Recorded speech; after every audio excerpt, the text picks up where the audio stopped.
Wassalatu wassalamu ala sayyidil mursalin wa ala alihi wa sahbihi ajma'in. Subhanaka la ilma lana illa ma 'allamtana innaka antal alimul hakim. Rabbi shrah li sadri wa yassir li amri wahlul 'uqdatam min lisani yafqahu qawli wa la haula wa la quwwata illa billahil aliyyil azim. Muka surat 105, auzubillahi minasyaitonir rajim. Bab cincin di jari kanan Nabi. Jadi ulasan bab sebelum ini membicarakan mengenai sifat cincin Nabi sallallahu alaihi wasallam. Manakala bab ini pula menjelaskan bagaimana Nabi memakai cincin, ya. Jadi cincin yang pertama dulu kita tahu cincin tu Nabi guna untuk apa, Kak Rozi? Cincin yang Untuk Nabi pakai untuk dalam bab 12 administratif. dulu Administratif. untuk tujuan pengurusan, ya, untuk stamping. Jadi pada apa kita panggil, ya, pada penggunaan cincin tu bukan untuk perhiasan lah, ya. Kalau perempuan pakai untuk perhiasan, tapi lelaki tak pakai untuk perhiasan, dia lebih pada untuk pengurusan lah, ya, untuk stamping surat-surat rasmi, kerana surat rasmi tidak akan diterima oleh para pemimpin melainkan kalau ada stamping lah, ya, nak tunjuk dia tu official. Jadi bab ini pula menjelaskan bagaimana Nabi memakai dia, ya, kaifiat dia. Kaifiat maknanya bagaimana cara dia, ya. Setelah meneliti hadis-hadis yang disebut, dapat disimpulkan Imam At-Tirmizi mahu menguatkan pandangan yang menyatakan Rasulullah sallallahu alaihi wasallam memakai cincin di jari sebelah kanan. Ni cenderung Imam Tirmizi lah, ya. Sebab Imam Tirmizi ni dia ulama hadis, ya, juga dia ulama fiqh, ya. Kerana bila dia pandai hadis, maknanya dia tahulah hadis mana yang boleh dijadikan dalil, ya, untuk berhujah. Jadi Imam Tirmizi dia nak menguatkan pandangan dia yang menyatakan bahawa Nabi memakai cincin di jari sebelah kanan. Ya, Nabi pakai di tangan kanan lah. Jadi kalau kita boleh kias, jam pun samalah, ya. Nak pakai kanan pun boleh. Tapi, ya, nak pakai kiri pun tak salah, ya. Kerana yang pertama jam tak ada zaman Nabi. Yang kedua dia bukan kita kata hukum lah, ya. Makan betul, makan tangan kanan. Tak boleh makan tangan kiri, ya. Tetapi dari segi pemakaian cincin ataupun jam, kita kata itu tidaklah termasuk dalam persoalan hukum, ya. Cuma kita kata mungkin sebahagian kata afdal lah pakai sebelah kanan tu je lah, ya. Jadi Imam Tirmizi menyebut di dalam kitab Jami' dia. Kitab Jami' ni mana kitab Sunan Tirmizi lah. Ya, kita ada Abam Tani, jangan lupa lah, ya, 7 collectors of hadis. Bermula dengan Imam Ahmad bin Hanbal kan. Ahmad bin Hanbal, kitab Musnad. Ya, kemudian 2 kitab sahih, Sahih Al-Bukhari, Sahih Muslim. Kemudian kita ada 4 Tirmizi. penulis kitab Sunan, ya. Dan salah satu penulis kitab Sunan tu ialah Imam At-Tirmizi. Ya, cuma kitab Sunan At-Tirmizi ini juga dikenali sebagai Jami' At-Tirmizi. Ya, sebab tu ditulis ini kitab Jami'. Ya, kitab Jami' maknanya kitab yang menghimpunkan hadis-hadis dalam bab yang berkaitan dengan persoalan fiqh lah, ya, bab akidah, ya, ada, ya, bab sirah, bab peperangan Nabi, bab hukum makam ada. Diriwayatkan daripada Anas, ya, Nabi SAW memakai cincin di jari kiri. Ini adalah tidak benar. Jadi kata Imam At-Tirmizi, ya, ataupun yang mengulas bab kita ni, dia bagi tahu bahawasanya cerita Nabi pakai cincin di jari kiri itu tidak benar. Ya, itu kata dia lah. Menurut Imam An-Nawawi pula, ya, Imam Nawawi dia ulama hadis juga, ya. Dan dia mensyarahkan kitab Sahih Muslim. Ya, kitab Sahih Muslim ni adalah kitab sahih yang kedua lah selepas Al-Bukhari. Sahih Al-Bukhari nombor 1, nombor 2 Sahih Muslim. Tapi dari segi susunan, Sahih Muslim lagi bagus. Dari segi susunan dia, ya, sekuen hadis tu lagi bagus. Dia lagi organize. Ya, Imam Nawawi lah yang membantu mengorganizekan susunan hadis-hadis tu. Dan Imam Nawawi dia mensyarahkan hadis tu, dia interpret. Ya. Macam Sahih Bukhari dia diinterpret oleh Ibnu Hajar. Ya, kalau Sahih Bukhari, Ibnu Hajar Al-Asqalani yang mensyarahkan kitab tu. Ya, jadi kalau kita dengar Ibnu Hajar tu, kena tahulah dia mensyarahkan Sahih Bukhari. Tapi kalau Sahih Muslim, siapa yang mensyarahkan? Imam An-Nawawi. Ni 2. Ya. Perempuan kalau lupa yang lain pun, ini yang ni jangan lupalah. Sahih Bukhari, disyarahkan ataupun diinterpret oleh siapa tadi? Ibnu Hajar. Ya, Ibnu Hajar Al-Asqalani. Ibnu Hajar Al-Asqalani, beliau adalah orang Palestin daripada Ashkelon, ya, Asqalan tu di Palestin. Kemudian family dia berhijrah ke Mesir. Dia jadi mufti Mesir lah. Mufti mazhab Syafi'i di Mesir, ya. Dan dia meninggal pun di Mesir. Imam Ibnu Hajar Al-Asqalani, tokoh besar dalam bidang hadis. Ya, mensyarahkan Sahih Bukhari dan juga dia ada kitab Bulughul Maram, ya. Kalau kelas Bulughul Maram ada ni lah, ya. Ada perbincangan lah, ya. Macam kelas dengan apa ni Datuk Karim, ya, dengan Datin Mahiran tu kita buat Bulughul Maram lah, ya. Jadi Bulughul Maram sebab Syama'il ni dah habis lah, ya. Di rumah Datin Mahiran dulu sebelum Covid dah habis. So kita ganti dengan Bulughul Maram. Bulughul Maram tu yang himpun hadis juga Ibnu Hajar Al-Asqalani, ya. Kemudian apa ni, kita ada kitab Imam Nawawi yang mensyarahkan Sahih Muslim pula. Ibnu Hajar syarahkan Sahih Bukhari, Imam Nawawi syarahkan Sahih Muslim. Jadi orang tanyalah, ya, pasal apa Imam Nawawi tak syarahkan Sahih Bukhari? Sebenarnya dia syarahkan tapi tak siap, dia meninggal. Ya, jadi dia meninggal. Jadi dia buat Imam Nawawi dulu. Imam Nawawi buat Sahih Muslim. Lepas siap Sahih Muslim, dia buat Sahih Bukhari tapi tak sempat siap. Ya, kerana Imam Nawawi ni meninggal umur 45 tahun. Muda sangat, ya. Jadi tak sempat menyiapkan kitab syarah Sahih Bukhari itu. Jadi Imam Nawawi dari segi fiqh dia cenderung pada mazhab Syafi'i lah, macam Imam Ibnu Hajar juga. Jadi para ulama telah bersepakat memakai cincin pada tangan kanan, ya. Jadi dari segi hukumnya, walaupun kanan ni diutamakan, Nabi suka kanan, tapi cerita, ya, pakai cincin ni dia bukan hukum. Ya, kalau macam pakai kasut kan, pakai stokin sebelah kanan, pakai kasut sebelah kanan, masuk masjid kaki kanan, ya. Kalau pakai pakaian pun elok masuk tangan kanan lah dulu, ya. Kemudian kita makan tangan kanan, minum tangan kanan, bukan dengan tangan kiri. Dia ada hukum makruh dan sunat lah sebab dia berkait dengan hukum. Tapi kalau pakai cincin ni tak ada, sebab dia bukan bersifat hukum, ya. Tapi macam tadilah, dia jadi hukum tu kalau dia berkait dengan pemakaian cincin yang dibuat daripada emas. Kalau emas tak boleh lah, ya. Baru datang hukum. Pakai cincin tu harus, ya. Bagi lelaki harus pakai cincin, ya. Dan dia tidaklah merupakan perkara wajib, bukan sunat, ya. Kerana dia bukan bersifat pakaian untuk perhiasan lah.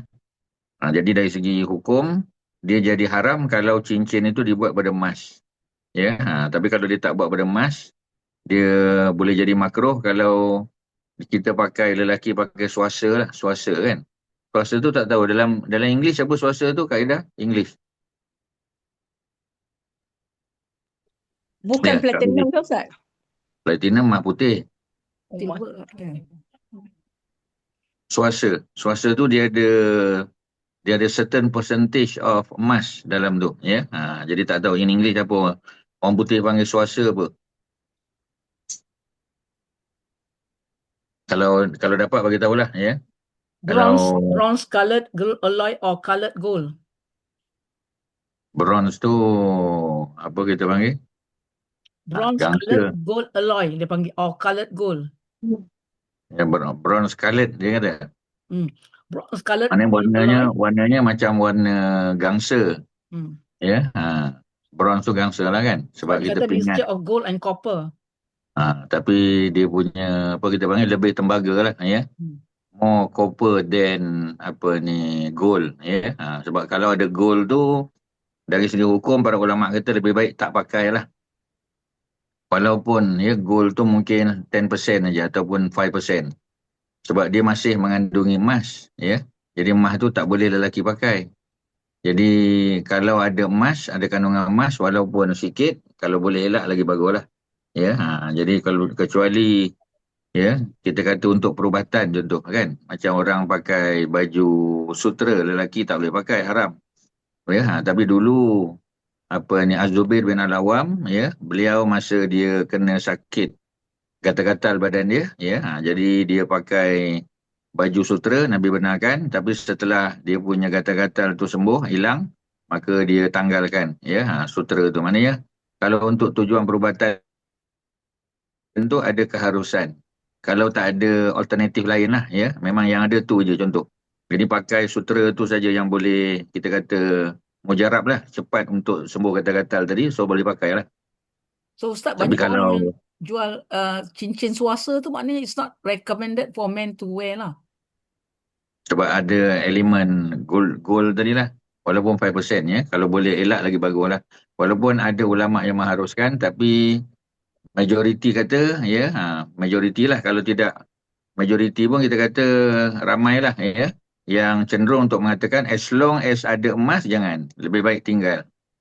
Ya, recommended to not to wear. Ya, bukan bukan apa kita panggil, walaupun dia tak haram secara mutlak, tetapi sebab ada elemen, ya, macam pinggan mangkuk juga kan, bersalut emas contoh, walaupun dia bukan emas tapi ada salut gold plated kita kata, ya, kalau boleh jangan pakailah. Kerana apa? Kerana ada larangan secara umum, ya, untuk memakai emas. Ya, kalau pinggan mangkuk lelaki perempuan tak boleh, tapi kalau cincin tadi ataupun gelang, ya, memang lelaki tak boleh. Jadi walaupun dia kata 5%, tapi still ada gold lagi dalam tu. Jadi better not to wear lah. Ya, lebih baik kita tinggal daripada kita terlibat dengan benda makruh. Kalau dia tak haram pun dia jadi makruh. Jadi rugilah kita kata kan. Sedangkan benda tu, ya, bukan bersifat hukum, bukan asalnya, dia bukan untuk apa-apa kelebihan kan. Kecuali untuk perubatan lah. Ya, perubatan tu lain. Tapi perubatan pun kita pakai untuk apa kita panggil a short period of time. Ya, pakai tu sekejap. Macam tadi Abdullah bin Zubair pakai sutera tu, setelah sembuh dia tanggalkan balik, tak pakai dah. Macam tu je lah. Jadi Imam Nawawi, ya, dan para ulama telah bersepakat. Sepakat ni maknanya konsensus lah. Kita panggil ijma', ya, ijma'. Apa makna ijma'? Konsensus. Konsensus makna ijma', para ulama memakai cincin pada tangan kanan itu harus. Dia bukan sunat pun. Begitu juga pada tangan kiri. Maknanya tak salah. Nak pakai kanan pun boleh, kiri pun boleh, kerana dia bukan bersifat hukum. Tiada makruh pada salah satu daripada kedua-duanya. Jadi bukanlah makna kalau orang tu pakai cincin. Sebab nak pakai cincin tu pun tak ada isu, pakailah. Kalau tak pakai pun tak ada masalah. Jadi kalau dia pakai, ya, dan dia pakai sebelah kiri, dia tidaklah sampai hukum makruh, tak ada. Ya, jadi maknanya dua-dua boleh. Tetapi mereka berbeza pendapat mengatakan tangan mana yang afdal. Jadi dia tak makruh tapi afdal tu. Ya, afdal tu yang mana? Afdal kanan ke kiri? Itu ada khilaf di kalangan ulama. Mereka tidak ada ijma' atau konsensus. Sebagian besar para sahabat memakai cincin di tangan kanan, dan ramai juga para sahabat yang memakai cincin di tangan kiri. Ya, Imam Malik mengatakan galakan memakai pada tangan kiri dan makruh tangan kanan. Ini fatwa Imam Malik. Ya, Imam Malik kata kalau pakai cincin tangan kanan makruh. Tangan kiri, ya, tangan kiri digalakkan. Tapi tidaklah kita kata sunat, ya. Tapi maknanya recommendable lah. Ya, afdal pakai tangan kiri. Itu Imam Malik punya fatwa, dan kita jangan pelik lah, ya. Sebab ni masing-masing punya pendapat. Macam dalam Imam Malik punya mazhab, ya. Kalau kita pergi umrah, kita boleh buat umrah sekali je. Datang daripada Madinah, kita masuk ke Mekah, kita buat umrah sekali. Dan umrah tidak diulangi. Makruh diulangi umrah tu. Ya, kalau kita datang haji pun, buat haji dan umrah sekali sudah. Ya, haji memang kita tak ulang lah kan. Untuk kali kedua tu kita kena datang balik lah. Ya, tapi untuk Imam Malik sekali saja. Sebab tu dalam seumur hidup Imam Malik, dia keluar daripada Madinah tu sekali je untuk umrah dan untuk haji. Dan dia tidak mengulangi. Walaupun Madinah Mekah tu dalam Arab Saudi, kita kata. Ya, 8 hari perjalanan. Tapi seumur hidup Imam Malik, dia hanya buat haji dan umrah sekali saja. Sebab itu dia bagi fatwa, kalau orang datang untuk buat umrah, umrah tidak diulangi. Ya, dalam mazhab Syafi'i yang boleh ulang tu. Tapi dalam mazhab Imam Ahmad, ya, ulang tu boleh, tapi yang bagusnya, ya, ulang untuk buat umrah badal. Ya, kita buat tu untuk orang lain. Kita dah datang buat, selesailah. Ya, jadi kita buat untuk orang lain. Orang yang tak pernah buat lagi. Maknanya kita buat umrah badal bagi orang tersebut. So kita ulangi umrah tu, tapi kita niat untuk orang lain. Kita pun dapat pahala lah, ya. Jadi Imam Malik kata tak ada pengulangan umrah, sekali saja. Ya, yang kita banyakkan adalah tawaf. Sebab Nabi bila datang Mekah, Nabi tawaf. Ya, jadi masalahnya orang Malaysia ni kadang-kadang dia tak ambil kira benda-benda ni. Ya, dia kira bila dah datang umrah tu dia pulun buat umrah sampai 3 kali satu hari, tak payahlah, ya. Kerana Nabi tidak mengulangi umrah, walaupun Nabi duduk di Mekah tu selama 21 hari. 21 hari Nabi duduk, ya, Nabi Nabi tetap, ya, melakukan, kalau umrah pun sekali je. Yang lain Nabi banyakkan tawaf sebab tuntutan untuk tawaf bukan umrah. Tapi kalau nak buat umrah juga, kita ambil pandangan Imam Ahmad yang mengatakan bahawasanya sunat kita buat umrah badal. Ya, ada pak saudara kita, mak saudara kita yang telah meninggal, ya, yang belum mengerjakan umrah dalam hidup dia, kita buat badal untuk dia. Lagi baguslah. Bila kita buat badal untuk orang, orang tu dapat pahala dan kita pun dapat pahala juga. Ada soalan? Ustaz, umrah badal tu kalau untuk macam arwah ayah kita, tapi arwah ayah kita pernah buat umrah. Kalau ustaz tak lah, dia hanya untuk orang yang belum pernah lagi. Okey. Pasal ayah kita, dia dah pernah buat umrah, dia dah pergi haji. Ya, itu selesai lah. Ya, ni bagi orang yang belum pernah buat. Ya, carilah mana-mana kawan. Ada je orang yang tak pernah buat lagi kan. Dan dia pun sakit, tak boleh pergi. Ya, jadi kalau kita tolong buat untuk dia pun, ya, terlepaslah dia punya tanggungjawab dia. Tak perlulah nanti anak dia nak buat umrah badal untuk dia kan. Kalau dia belum pergi haji, maknanya anak dia kena buat umrah badal haji saja. Tak perlu badal umrah. Kita dah tolong buat. Jadi sebenarnya ramai orang yang belum pernah buat ataupun dah meninggal dunia, mungkin zaman tu dia tak ada kemampuan. So kita buat badal untuk dia lah. Cari ada je, ya. Dan tak mesti orang yang kita buat badal tu adalah keluarga kita. Mungkin kawan-kawan kita di sekolah dulu. Kawan-kawan sekerja, ya. Mungkin dia tak ada kesempatan. So kita buat untuk dia tu jauh lebih baik lah, ya. Kerana dia dapat pahala dan kita pun tak rugi. Kita pun dapat pahala yang sama. Ustaz, Okey, lain. saya nak clarify balik Ustaz, takut saya salah faham lah. So maknanya kalau ikut Imam Malik ni, maknanya umrah haji sekali. Maknanya kita kalau nak pergi next time umrah ni, kita punya banyak kali, digalakkan kita buat tawaf sunat dia. Maknanya kita buat umrah sesekali cukup lah. That is the smart way of doing things lah. Mana Smart. kalau kita datang kali kedua tu, umrah saja sekali lah. Setiap kali datang umrah tu, umrah boleh ulang. Setiap 4 tahun, 5 tahun sekali nak pergi, tak pergilah. Tapi setiap kali datang, buat umrah sekali saja. So buat tawaf sunat banyak lah. Okay. Yalah, kalau dah tak boleh umrah kan, tawaf lah. Pasal tawaf tu yang special Mekah ni kan. Sebab Madinah tak boleh tawaf. Jadi Ustaz, Mekah saja yang boleh ilmu tawaf ni, dulu kan. kita pergi umrah, kita nak berebut nak banyakkan umrah. Jadi pasal kita tak tengok pendapat para ulama' ya. Kita main dengar apa Ustaz Travel Agency cakap je, ya kan? Ya, jadi kalau Ustaz Travel Agency cakap pergi dengan Dalusia ke Tiram Travel ke, pergi dengan Gemilang ke, Ustaz kata boleh Ustaz, boleh. Kita pun pakai apa yang Ustaz tu cakap. Ya. Jadi bukanlah tak boleh dengar cakap Ustaz tu, tapi macam tadilah. Pasal kita ada mengaji kan. Kita Kita kan nak ada do mengaji. things better bila kita dah Yalah, mengaji. sebab tu Ustaz kata, apa tujuan kita mengaji, buka kitab Syama'il, belajar kitab Bulughul Maram kan. Ya, belajar kitab-kitab ni apa tujuan dia? Tujuan dia supaya ibadah kita jadi better and better. Ya, itu tujuan dia.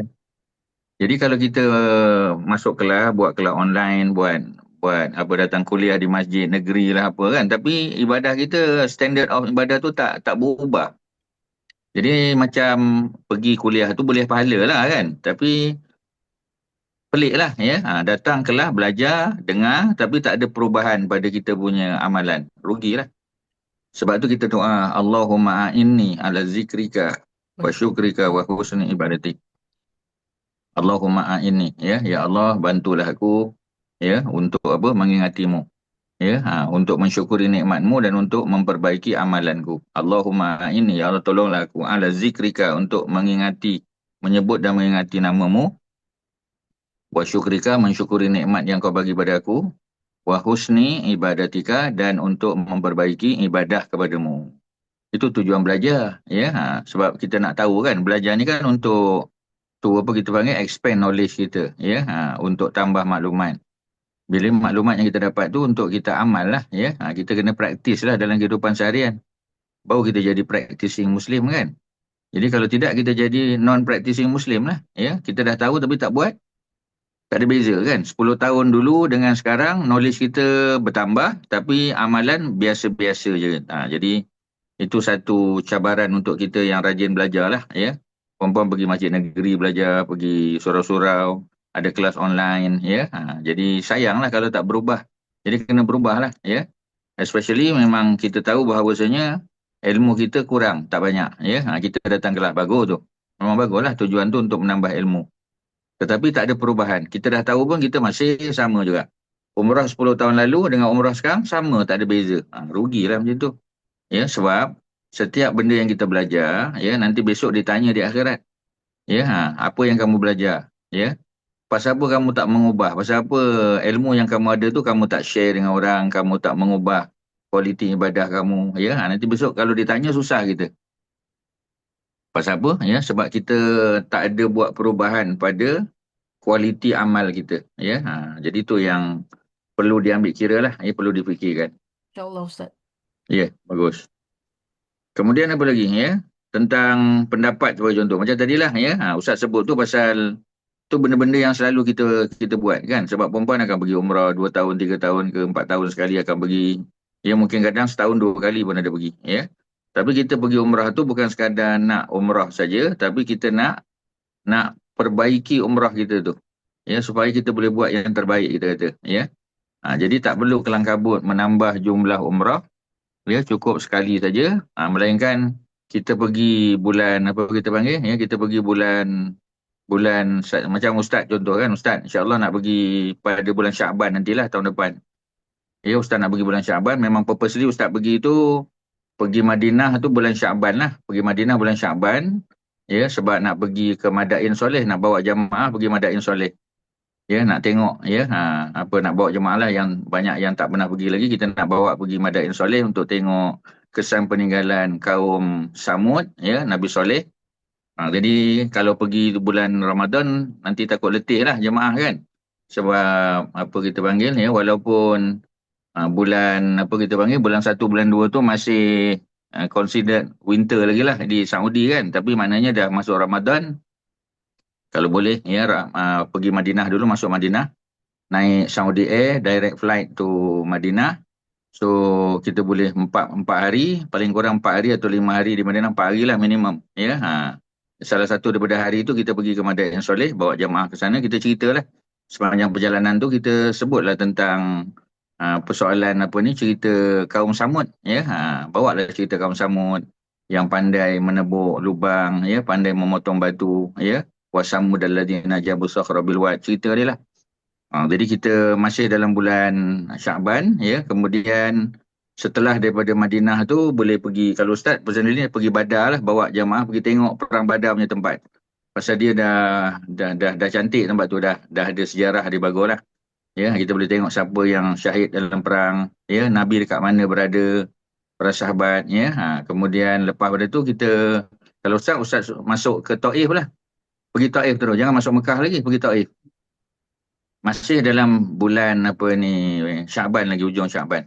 Pergi Taif, kita overnight pada Taif, kemudian kita masuk ke Mekah melalui Taif. Jadi kita pakai ihram tu tak lama. Sebab Taif dengan Mekah tu tak jauh kan, dalam 95-96 km. So kita kena plan lah. Kalau Ustaz pergi satu tempat, Ustaz akan plan. So kita bagi pada travel agency mana yang sanggup untuk buat. Okey. Dia sanggup, ya, dengan harga yang berpatutan, kita kata. So maknanya Ustaz kita lah yang plan benda tu.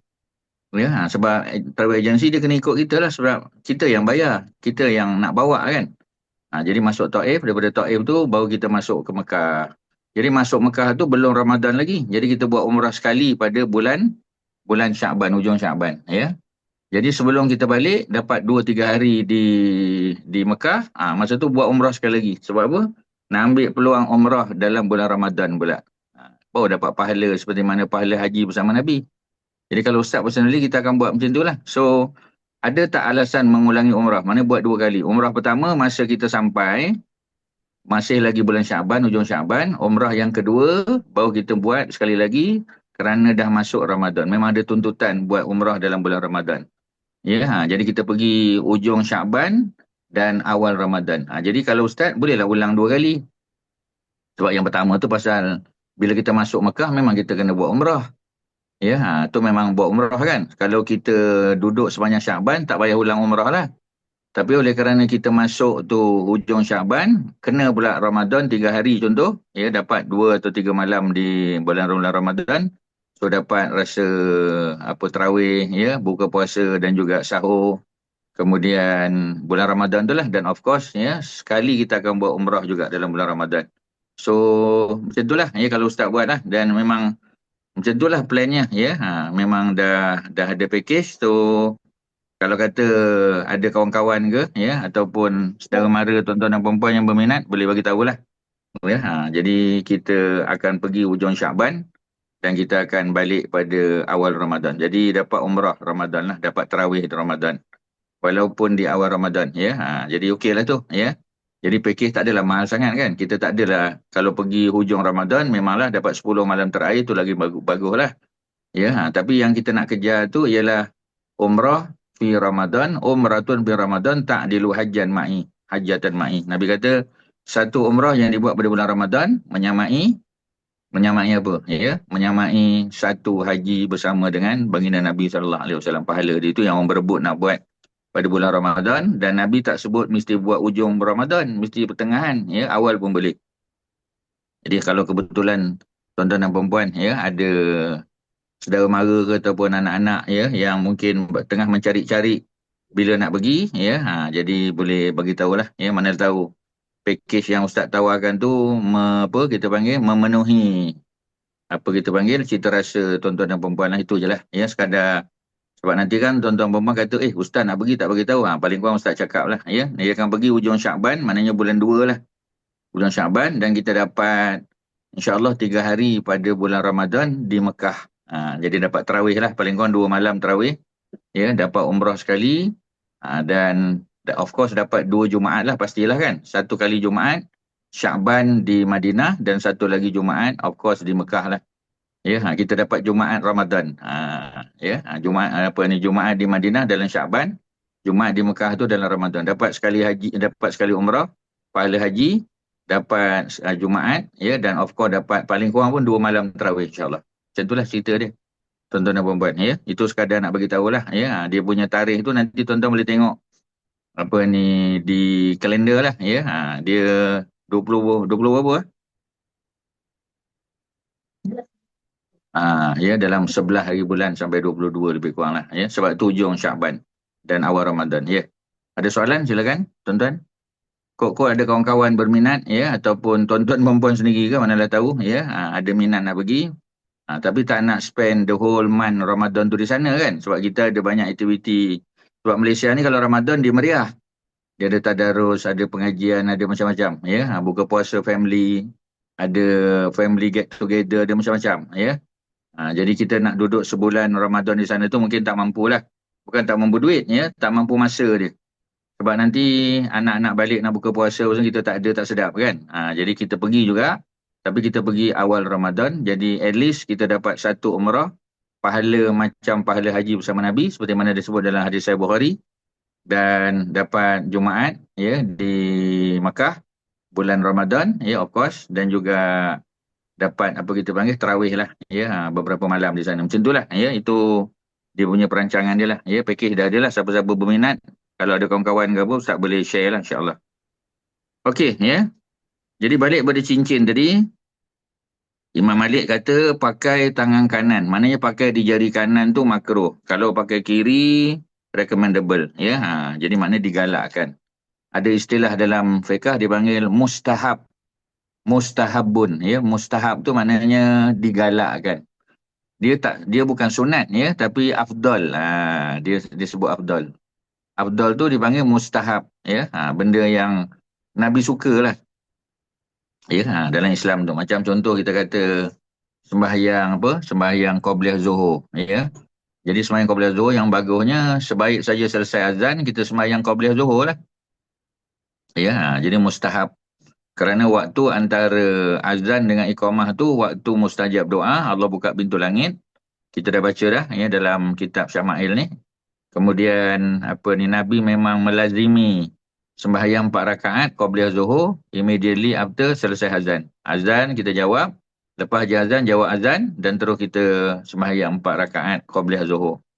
Jadi dia dianggap sebagai afdal. Boleh tak kita lambatkan qabliyah? Boleh. Ya. Selagi waktu zuhur ada, kita boleh lambatkan. Tetapi rugilah.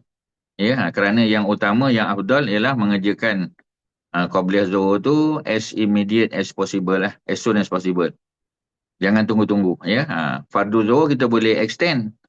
Ya. Contoh kan, kita duduk kat rumah seorang. Kita kata anak tak balik pada sekolah lagi. Ya. Jadi kita, ataupun cucu tak balik sekolah lagi. So kita masuk waktu zuhur, kita dah ada duduk, ya, kita sembahyang qabliyah zuhur siap-siap. Kemudian kita duduk berzikir ke apa, ya. By the time anak kita balik, mungkin pukul 2 ke pukul 2:30, ya, dia balik, mungkin dia tukar baju ke apa, kita solat berjamaah bersama dengan dia. So kita dapat pahala berjamaah. Boleh tak kita lambatkan zuhur? Zuhur boleh lambatkan, tapi qabliyah zuhur, ya, as soon as possible. Jangan lambatkan. Jadi macam itulah yang Nabi tunjuk kan. Biasa tak Nabi lewatkan zuhur? Kalau cuaca terlalu panas, Nabi lewatkan fardu zuhur. Nabi tunggu para sahabat, badui dan sebagainya yang datang daripada luar Madinah. Tapi qabliyah zuhur, oleh kerana qabliyah zuhur ni kita buat secara individual, so kita segerakan. Qabliyah segerakan. Ya, solat zuhur boleh kita lambatkan sikit kerana nak menunggu jamaah ataupun nak dapat pahala berjamaah dengan anak kita ataupun mungkin suami kita balik makan tengah hari ke apa tu sebagainya. Macam itulah tuan-tuan, ya. Jadi boleh kita lambatkan. Kerana ada keperluan, yakni nak dapat pahala berjamaah dengan apa kita panggil, ya, dengan anak kita pun, dengan suami dan sebagainya. Macam itulah, ya. Jadi kita kena plan lah, ya. Dalam hidup ni memang kita kena apa kita panggil, kita kena smart lah untuk merancang dan melaksanakan ibadah kita, ya. Jadi macam apa lagi sebagai contoh kalau Ustaz boleh bagi, ya. Contoh kita baca surah Al-Kahfi malam Jumaat. Nak baca siang pun boleh kan, tapi afdal malam. Afdalnya malam Jumaat. Ya, malam Jumaat tu maknanya lepas maghrib pun boleh baca dah. Lepas isyak boleh baca. As long as kita belum tidur malam. Kalau kita tidur awal, kita bangun tahajud, ya, masa tahajud tu kita habiskan baca surah Al-Kahfi pun boleh. Still malam lagi. Tapi kalau lepas subuh kita baca ataupun lepas duha kita baca, lepas zuhur ke lepas asar ke, still dapat hari Jumaat lah, tapi afdalnya malam. Ya, macam itulah. Jadi kita kena pandai lah memilih. Kita kena, apa kita panggil, ya, we have to accommodate ourselves lah. Ya, kita kena cari masa juga. Ya, kalau boleh malam. Unless kalau memang malam tu tak boleh langsung. Malam tu ada acara ke, ada majlis ke atau apalah, ya. Ada orang meninggal ke, kita pergi ziarah orang sakit ke sebagainya. Tak sempat nak baca surah Kahfi pada waktu malam, so kita baca siang. Memang ada alasan, tak apalah. Tapi kalau tak ada alasan, ya, buat pada waktu malam sebab afdal membaca surah Al-Kahfi malam. Afdal qabliyah zuhur, ya, immediately after azan kita kata. Lepas jawab azan terus buat, jangan buang masa. Zuhur boleh kita lambatkan, kita boleh drag sikit nak tunggu orang untuk jam sembahyang berjamaah. Di masjid pun sama, ya, kalau hari Minggu contoh, Sabtu Ahad kan. Jadi Sabtu Ahad ni orang tak ada kelang kabut, ya. Kadang-kadang orang pergi majlis kenduri kahwin dulu. Ya, jadi zuhur pula awal kan, pukul 1 dah zuhur, 12.59 dah zuhur. Jadi kalau orang baru pergi pukul 11.30, ya, jumpa kawan, ya, bercakap lah apa semua sekejap. By the time dia duduk-duduk kejap, tengok dah zuhur dah. Jadi masjid pun kata tak apalah, oleh kerana ada majlis kahwin tempat kita ni, kita tunggulah kejap. Tuan-tuan, tunggulah kejap, ya. Mungkin 1:30, 1:45 baru kita sembahyang. By 1:30, 1:45 tu jemaah dah datang dah. Okeylah, ya, kita lambatkan dengan tujuan untuk meramaikan lagi jemaah. Ya, boleh, tak ada masalah. Tapi qabliyah zuhur jangan ditangguhkan. Macam itulah tuan-tuan, dalam hidup ni kita kena plan lah, pandai merancang. Pasal kita nak dapat pahala yang paling besar kan. Macam exam, ya, kita takkan nak lulus kan, kita nak score. Ya, kita tak nak lah setakat 3.3, 3.4 tak nak lah kan. Minimum pun Dean's List 3.5 kan. Dapat 3.75 lagi bagus lah kan. PTPTN tak bayar-bayar. Kalau marah pun first class honours boleh convert jadi scholarship. Jadi of course kita aim for that, ya. We are aiming for that kind of result, kita kata. Nak flying colours lah, ya. Tak nak lah biasa-biasa kan. Sebab apa? Sebab dah tentu bila result kita bagus, kerja pun senang. Ya, orang tengok, ya. Company majikan tengok kita punya transkrip, academic transkrip pun dia dah berkenan dah. Ya, kalau tidak nanti dia pun nak mencari alasan kan. Aku tak bagi nanti, ya, Bumi Putera orang Melayu kan kesian pula. Nak bagi tengok pencapaian kurang, ya, tu yang susah tu. Okey, tuan-tuan dan puan-puan, ada apa soalan? Ustaz bagi contoh banyak. Ustaz dah bagi Qabliyah Zuhur, Ustaz dah bagi contoh Suratul Kahfi malam Jumaat, ya. Dan Ustaz dah bagi banyaklah contoh-contoh yang baik yang tuan-tuan dan puan-puan boleh ambil sebagai contoh dalam hidup lah, ya. Boleh buat contoh untuk orang lain. Kalau orang tanya kita, apa contoh ibadah yang afdal? Ya, ibadah afdal contoh Suratul Kahfi, walaupun boleh baca siang Jumaat, malam Jumaat afdal. Ya, macam itulah cerita dia. Ya, walaupun boleh baca apa kita panggil, ya, walaupun boleh sembahyang qabliyah tu pukul 3 pun boleh kan, tapi rugilah pasal dia punya prime time dia, waktu kemuncak dia adalah antara azan dan iqamah, ya. Jadi kita kena grab the opportunity lah, ya. Kena make sure ya kita buat pada waktu yang terbaik. Okey, ya, perempuan ada apa-apa? Silakan, Kak Rozi ada apa nak tanya? Tuan-tuan, okey? Kak Ana, ya, tak ada apa?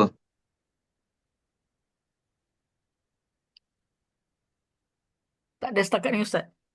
Tak ada, boleh faham ya contoh ya. Ustaz ulang balik. Apa contoh Ustaz bagi tadi Kak Rozi? Oh, Pasal soalan tak membaca ada. surah Jadi, Al-Kahfi yang terbaik adalah pada malam Jumaat, lepas maghrib atau lepas isyak. Qabliyah Zuhur tu kalau boleh kita buat yang awal lah antara azan iqamah. Kita nak dapat prime time lah. ya, ya. Okey. Jadi manakala dalam mazhab Syafi'i, ya, muka surat sama 105, dinyatakan yang sahih adalah kanan lebih baik kerana ia menunjukkan kecantikan serta yang kanan itu lebih mulia dan lebih berhak kepada kecantikan. Ini pun ijtihad mazhab Syafi'i, ijtihad.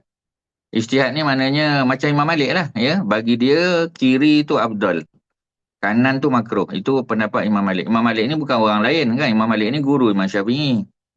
Imam Syafi'i kata tidak, ya. Bagi dia kanan tu yang lebih utama. Pasal dalam banyak kes Nabi mengutamakan yang kanan, ya. Kalau kiri dia jadi makruh. Jadi ambil kaedah tu lah. Jadi sebab hadis ni banyak, jadi masing-masing orang, ya, para ulama ni dia cenderung pada pendapat-pendapat yang berbeza lah. Ya, jadi macam itulah, ya. Sebab dia tak ada keputusan khusus. Ya, contoh macam kita kata baca bismillah kuat lah kan. Kita pergi Mekah, Madinah, ya, bismillah tak baca kuat, dia baca tapi dia tak jaharkan. Ya, jadi kalau kita pergi ke utara Afrika, pergi Algeria, Tunisia, Morocco, ya, bismillah tak baca langsung. Ya, bagi dia makruh kalau baca. Dalam kita mazhab Syafi'i Nusantara, ya, baca bismillah kuat pula. Kita kata apa sebabnya? Sebab dua-dua hadis tu ada. Ya, hadis yang kata Nabi kuatkan bismillah pun ada. Ya, dan pendapat para sahabat lain yang dia kata kami masa semayang belakang Nabi dulu, Anas bin Malik kata, aku pernah semayang belakang Nabi, aku pernah semayang belakang Abu Bakar, aku pernah semayang belakang Umar. Tetapi aku tidak dengar mereka menguatkan bacaan bismillah. Jadi itu Anas bin Malik kata. Ya, tapi macam tadilah, ya, ada tak Abu Hurairah ke apa semua kata? Ada pendapat-pendapat lain pula. Sebab masing-masing tu ada pengalaman dengan Nabi, ya. Selama 10 tahun, 7 tahun duduk dengan Nabi. Jadi bukan sekali dua sembahyang, banyak kali, ya. Jadi oleh kerana itu mereka buat ulasan dan kesimpulan berdasar pada personal experience dengan Nabi. Ya, dah tentulah, ya, Anas bin Malik dia ada pengalaman 10 tahun dengan Nabi. Sebab sejak Nabi datang ke Madinah dia bersama dengan Nabi, ya. Tapi dia bersama dengan Nabi hanya pada waktu Zuhur, Asar dan Maghrib. Ya, jadi Isyak dia tak ada di Masjid Nabawi, dia balik ke Quba. Jadi Isyak dia tak ada pengalaman dengan Nabi. Subuh pun dia tak ada pengalaman sebab dia duduk Quba, sembahyang subuh di Quba. Ya, jadi Abu Hurairah duduk full time dekat masjid, walaupun dia duduk kat masjid tapi dia hanya duduk 3 tahun terakhir. Jadi masing-masing tu ada dia punya kekurangan dan kelebihan. Ya, sebab sahabat ni bukan semua macam Abu Bakar. Kalau macam Abu Bakar daripada Mekah lagi kan. Umar pun lambat sikit di Mekah. Tapi kalau Anas bin Malik, Jabir, ya, Muaz bin Jabal ni semua Madinah. Jadi maknanya pengalaman mereka ni berbeza-beza. Sebab itu ada banyak pendapat yang berbeza, hadis yang berbeza-beza. Yang membuatkan kita merasakan bahawasanya mana-mana pandangan pun boleh kita pegang, ya. Yang salah, ya, yang tak boleh ialah yang tak sembahyang, ya, yang tak sembahyang. Yang sembahyang walaupun sama ada dia kuat ataupun tidak, itu tidak jadi isu besar lah, ya. So kita berlapang dada kerana apa? Kerana ada pendapat yang berbeza-beza. Itulah, ya, itulah kelebihan kita melihat pandangan yang berbeza ni, ya, untuk apa kita panggil, ya, supaya kita terbuka. Jadi kita pergi negara luar, kita tak adalah terkejut, uish, apa tak baca bismillah ni. Dia baca tapi tak baca kuat kan Mekah Madinah. Dia baca Tapi dibaca sir. Bismillahirrahmanirrahim. Alhamdulillahirrabbilalamin. Alhamdulillah tu kuat. Ya, bismillah tu pelan. Tapi kalau mazhab Malik, ya, langsung tak baca bismillah.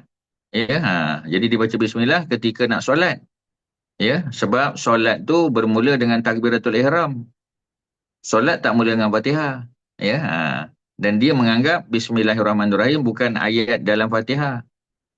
Jadi panjanglah kalau nak cerita. Tapi macam itulah, ya. Jadi kita kena berlapang dada. Jangan suka senang-senang hati menyalahkan orang, ya. Kadang-kadang orang tu tak salah. Kita pun tak salah juga, ya. Tapi masing-masing ada pendapat yang berbeza-beza.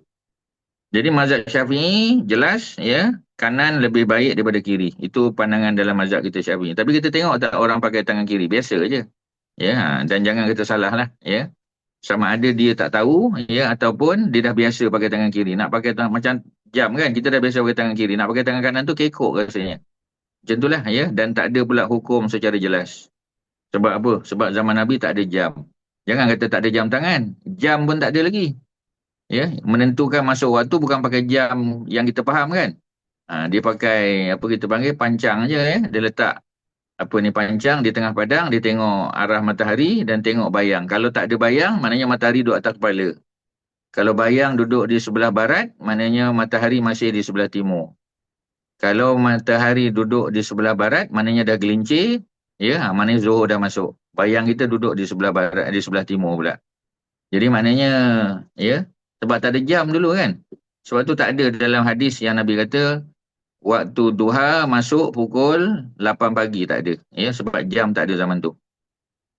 Hadis nombor 95, ya, hadis Imam Tirmizi daripada Muhammad bin Sahal, ya, bin Askarin, ya, Al-Baghdadi, orang Baghdad, ya, dan Abdullah bin Abdul Rahman. Jadi Baghdad ni bandar baru. Baghdad ni perempuan bandar baru. Dia bukan macam Mekah Madinah, ya, dah ada ribuan tahun. Ya, jadi Madinah pun dah ada lama dah. Jadi Baghdad ni bandar baru di Iraq, ya. Bandar lama Iraq ni Basrah. Kalau Basrah tu lama. Basrah, Kufah tu zaman Sayyidina Umar dah ada dah, ya. Zaman sahabat. Tapi kalau Baghdad, ini zaman Imam Syafi'i. Zaman Imam Syafi'i tu baru Baghdad tu ada, ya. Maknanya masa Imam Syafi'i lahir tu, Baghdad tu baru naik sebagai satu bandar besar. Pasal Baghdad ni bandar baru yang dibuat oleh kerajaan Bani Abbasiyah. Lepas kerajaan Khulafa' Rashidin Nabi kita panggil Sayyidina Ali dibunuh, naik Sayyidina Hasan untuk 6 bulan, lepas tu, ya, dilantik Muawiyah. Muawiyah tu kerajaan Bani Umayyah dipanggil. Jadi kerajaan Bani Umayyah tu dia 90 lebih tahun lah, 90 tahun berkuasa. Lepas jatuh kerajaan Bani Umayyah tu naik Abbasiyah. Abbasiyah tu zaman Harun Ar-Rasyid lah, ya. Itu yang pindah dia punya pusat pemerintahan, capital city dia pindah ke Baghdad. Baru naik Baghdad tu bandar baru. Jadi macam dululah kita kata zaman Tun Abdul Rahman tak ada Putrajaya. Zaman Tun Razak tak ada, zaman Tun Hussein pun tak ada kan.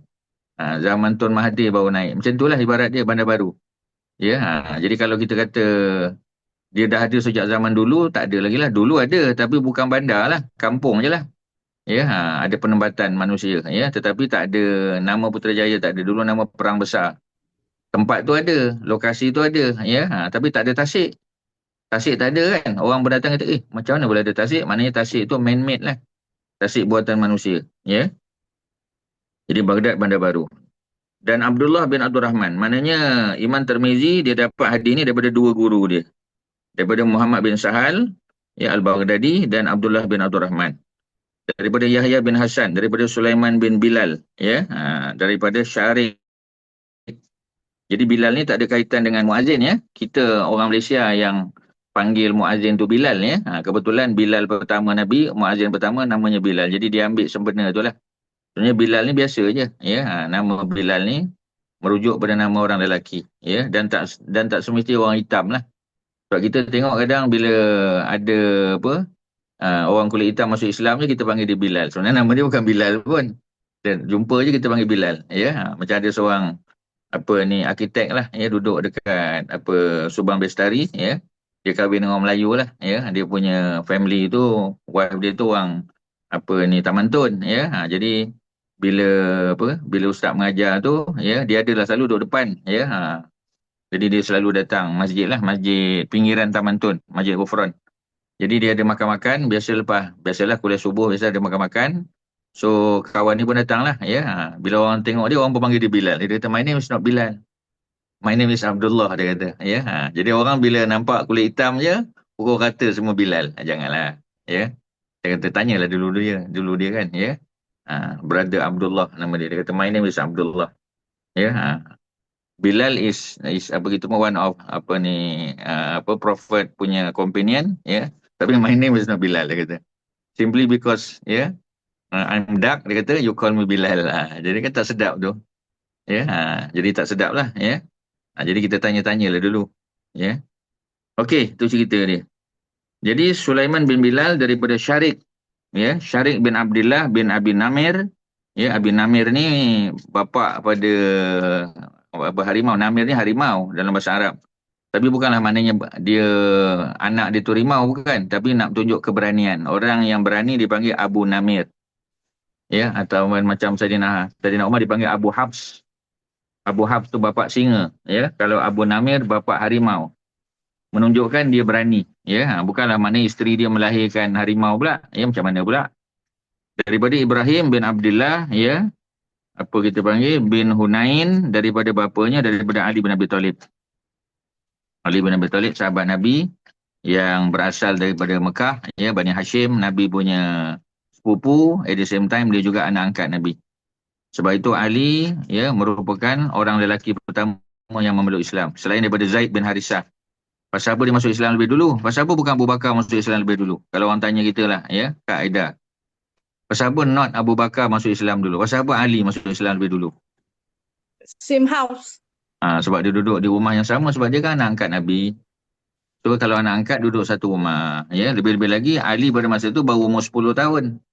Masa Nabi dapat wahyu, Nabi umur 40, ya, Ali itu 30 years, ya, junior dan Rasulullah. Jadi dah 30 tahun junior, mana dia baru 10 tahun. Jadi menasabah lah dia, takkan dia duduk rumah lain kan. Ya, jadi dia duduk bersama dengan Nabi, dengan Khadijah. Jadi dialah yang lebih dulu masuk Islam. Kerana dah tentu Nabi bila dapat wahyu, Nabi balik rumah. Nabi dakwah isteri, anak-anak perempuan dia. Ya, Nabi tak ada anak lelaki yang hidup sampai besar kan. So Ali dengan Zaid lah, ya, yang menjadi dua manusia lelaki terawal yang memeluk Islam. Jadi Ali bin Abi Talib berkata, anna Nabi SAW kana yalbasu, ya, kana Nabi dulu masa hidup, yalbasu, Nabi pakai khatamahu, ya, Nabi pakai cincinnya fi yaminihi, pada tangan kanan dia. Jadi ada riwayat daripada Sayyidina Ali. Ya. Macam mana Nabi tahu? Ya, macam mana Ali tahu? Dah tentulah, ya. Ali ni adalah Nabi punya anak angkat, ya, anak menantu, ya. Apa lagi yang kurang pada Ali tu? Dia sepupu Nabi, Bani Hashim, mulia. Dia anak angkat Nabi dan Khadijah, ya. Dia kenal, dia boleh cerita Khadijah tu. Pasal dia duduk dengan Khadijah tu lama, ya. Sejak dia umur 8 tahun, dah duduk dengan Khadijah. Ya, sampailah Khadijah meninggal. Maknanya 10 tahun selepas Nabi dapat wahyu, ya. Jadi maknanya Ali duduk dengan Khadijah ni 12 tahun. Jadi dia tahulah macam mana Khadijah tu. Ya, pasal Khadijah tu mak angkat dia. Jadi apa kita panggil, ya, di Madinah pun ketika hijrah, Nabi suruh Sayyidina Ali buat rumah dia, buat bilik dia dengan Fatimah tu, ya, di belakang rumah Aisyah. Jadi dah tentu dia sangat, ya, apa kita panggil, sangat mengetahui, ya, Nabi punya keadaan macam mana. Termasuklah Nabi pakai cincin tu. Jadi kata dia, aku tengok Nabi pakai cincin, ya, fi yamin, tangan kanan. Hadis nombor 96, Tirmizi daripada Muhammad bin Yahya, ya, guru dia, daripada Ahmad bin Salah, ya, Ahmad bin Salah, ya, Salah Sod, ya, Sod lam alif ha, ya, bukan Sod lam alif ta, ya. Kalau Sod lam alif ta tu solatun, tu sembahyang. Tapi kalau solah, apa makna solah? Solah maknanya kebaikan, ya, kebaikan. Sebab tu kita panggil orang soleh. Orang soleh mana orang yang penuh dengan kebaikan, orang soleh. Kalau solah, kebaikan. Soleh orangnya. Ya. Jadi macam kita kata solah ni apa contoh? Solah ni piety lah, piety. Ya. Kalau dia tu pious. He is a pious man, kita kata kan. Ya. Jadi tapi dia tu sendiri memiliki piety, kita panggil. Ya. Ada ketakwaan. kesolehan, ya. Jadi orangnya pious ataupun orangnya soleh, orang buat baik, ya, orang yang berdamai dengan alam ni. Maknanya dia baik lah, ya, dengan Allah pun dia ikut. Bila dia ikut cakap Allah, Allah perintah dia buat, Allah larang dia tinggal, ya, itu orang soleh lah tu. Ya, kemudian apa ni, dengan jiran pun tak bergaduh, dengan kawan-kawan pun baik, kita kata, ya, bila dia bekerja dia buat apa yang diperintah, ya, dia tak curi tulang, ya, tak ada mengelat dan sebagainya. So untuk orang soleh lah tu. Ya, kalau katalah dia ada keperluan, dia ambil masa pejabat, dia ganti balik. Kalau dia tak ganti pada hari tu, dia ganti pada hari lain, ya, ataupun dia dapat, kita panggil apa? Dia ada apa kita panggil, ya, dapat apa, time off ni lah. Ya, mungkin nak ziarah orang sakit ke apa kan, ambil guna waktu pejabat. Ya, mungkin half an hour dia nak ambil waktu pejabat, ya. Untuk kita kata dia ziarah kawan sakit ke, sebagainya. Itu contoh dia lah, ya. Okey. Hadis yang ke-96. Sama, ya. Jadi daripada Abdullah bin Wahab, daripada Sulaiman bin Bilal, daripada Syarik bin Abdullah, hadis yang sama juga. Sebiji sama macam tadi. Nabi kata Sayyidina Ali, ya, telah dilihat oleh Ali, Nabi memakai khatam dia, khatam. Khatam tu cincin dia, ya, pada tangan kanan.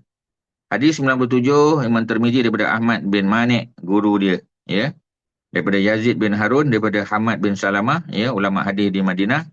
Dia berkata, Ra'aitu bin Abi Rafi', ya, aku pernah tengok, ya, anak kepada Abi Rafi', dia takhattamu, ya, memakai cincin fi yaminihi, pada tangan kanannya. Pasal tu, lalu aku pun bertanya kepada dia. Ya, jadi dia kata, aku tanya pada Ibnu Abi Rafi' tadi, ya, anzalika, pasal apa kau pakai tangan kanan? Ra'aitu Abdullah bin Ja'far. Jadi dia kata, aku pernah tengok anak pada Ja'far. Ja'far bin Abi Talib, Nabi punya sepupu lah. Muka macam Nabi kan, Ja'far bin Abi Talib. Ini anak dia Abdullah bin Ja'far pun sebiji muka macam Nabi juga. Ja'far pun macam Nabi, ya, anak dia Abdullah pun macam Nabi juga. Selain daripada Fatimah, Sayyidina Hasan, ya, Husam ibnu Abbas, ni yang muka macam Nabi lah. Kemudian apa ni, Mus'ab bin Umair, Nabi punya 4 pupu, ya. Jadi mereka ni yang 6 atau 7 orang lah, ya, 7 orang kita kata yang mukanya macam muka Nabi, ada irah-irah Nabi. Jadi kata apa ni, Ibnu Abi Rafi', dia kata aku pernah tengok Ra'aitu Abdullah bin Ja'far. Aku pernah tengok Abdullah anak pada Ja'far bin Abi Talib, yatakhattamu, memakai cincin fi yamini, pada tangan kanannya. Wa qala Abdullah bin Ja'far, Abdullah pula kata, ya, kana Rasul sallallahu alaihi wasallam yatakhattamu fi yaminihi. Jadi kata Abdullah, kerana masa dulu, masa aku kanak-kanak, ya, pasal masa Nabi wafat, Abdullah bin Ja'far ni umur sekitar 10 tahun. Ya, macam Anas masa Nabi sampai Madinah dia 10 tahun. Masa Nabi sampai Madinah dia 10 tahun kan. Ketika Nabi wafat, berapa umur Anas? Apa Kak Ana?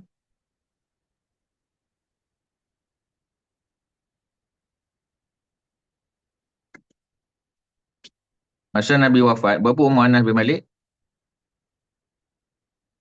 Ya, ya. Perempuan, berapa umur Anas bin 20. Malik? Ya, 20 lah. Pak Nabi duduk Madinah kan 10 tahun kan kita sebut tadi. Duduk Mekah 13, duduk Madinah 10 kan. Jadi bila duduk di Madinah 10, masa Nabi sampai umur dia 10, masa Nabi wafat plus 10 lah, 20 ya. Macam Ja'far ni, ya, dia tak lahir di Madinah Ja'far ni. Ja'far ni orang Mekah, ya, dia hijrah ke negeri Habasyah, ke Eritrea.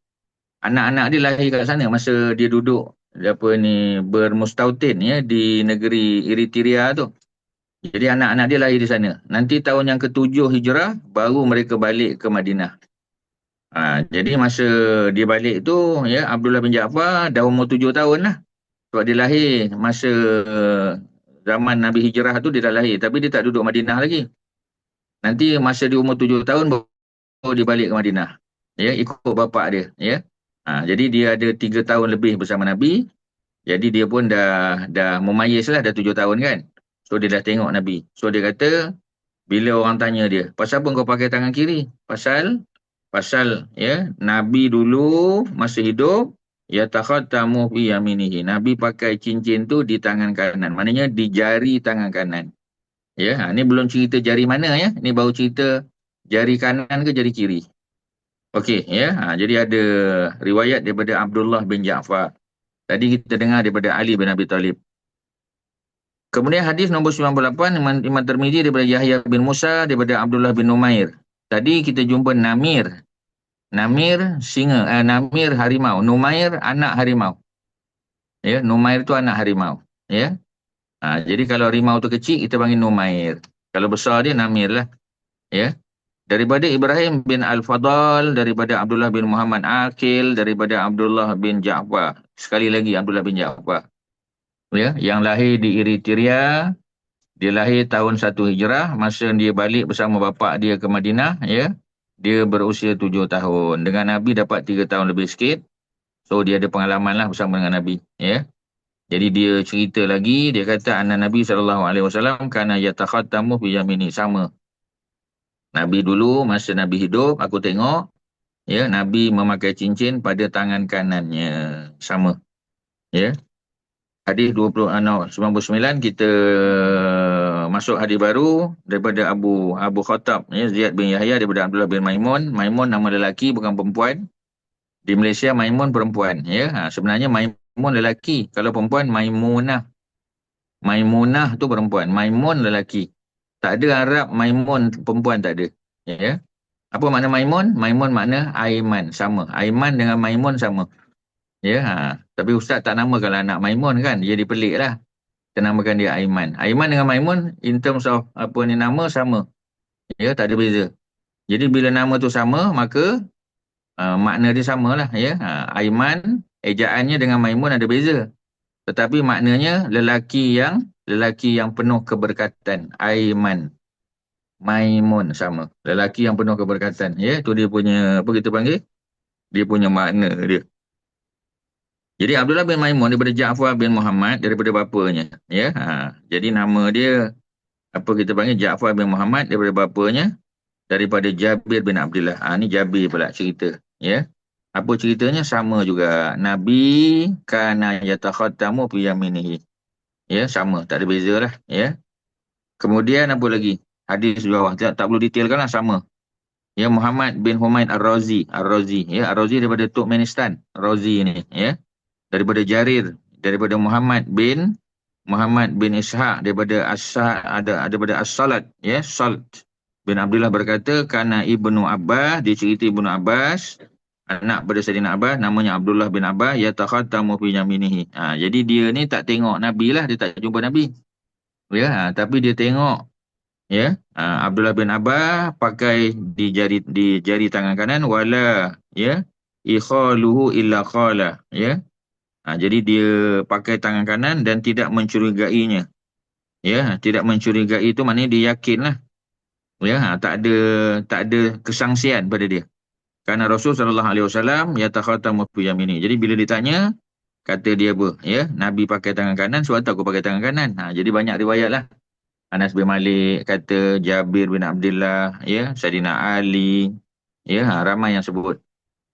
Hadis 101. Ni panjang sikit cerita dia, ya, ada beza. Ni kita bagi perhatian lah. Daripada Muhammad bin Abi Umar, daripada Sufyan. Sufyan kalau tak sebut nama, Sufyan siapa tu Kak Rozi? Sufyan kalau tak sebut nama bapa. Sufyan.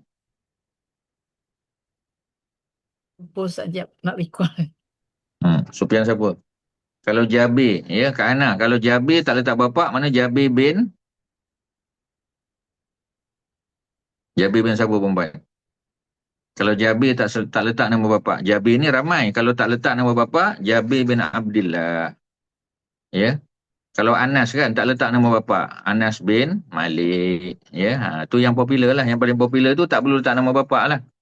Pasal apa? Sebab orang dah kenal dah. Ya. Kalau Sufyan tak letak nama bapa, Sufyan dah dapat dah jawapan? Belum? Kak Rozi, belum dah dapat dah? Confuse dengan Abu Sufyan ni.